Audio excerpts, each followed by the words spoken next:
In today's video, I'm going to teach you how to create and sell a useful Notion template for a specific audience.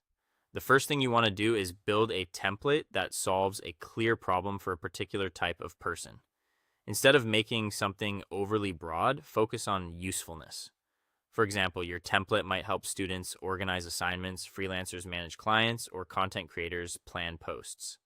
The more specific the audience and the outcome, the easier it is for people to understand the value.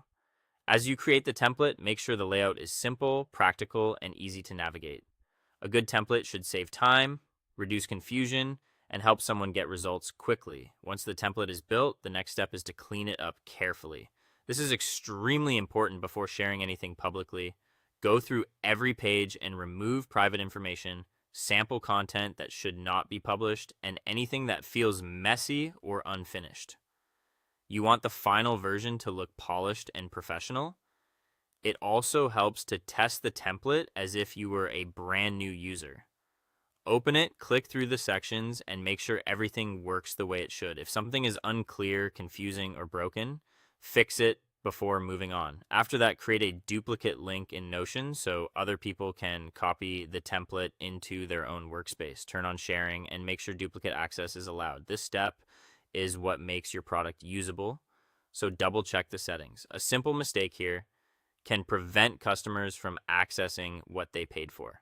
It's a good idea to test the link yourself to confirm that duplication works smoothly.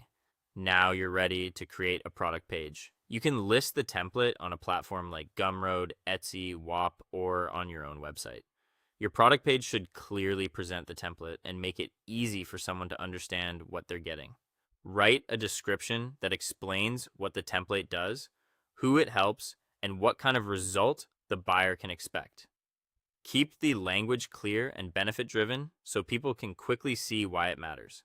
Next, decide on pricing. You can offer the template for free to build awareness, or set a paid price based on the value it provides.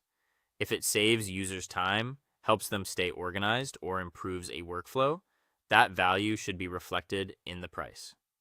Finally, promote your template. Share it through social media, tutorials, and relevant communities where your target audience already spends time. The goal is to put your template in front of the people who are most likely to need it. With a useful product, a clear description, and consistent promotion, you give your Notion template the best chance to succeed.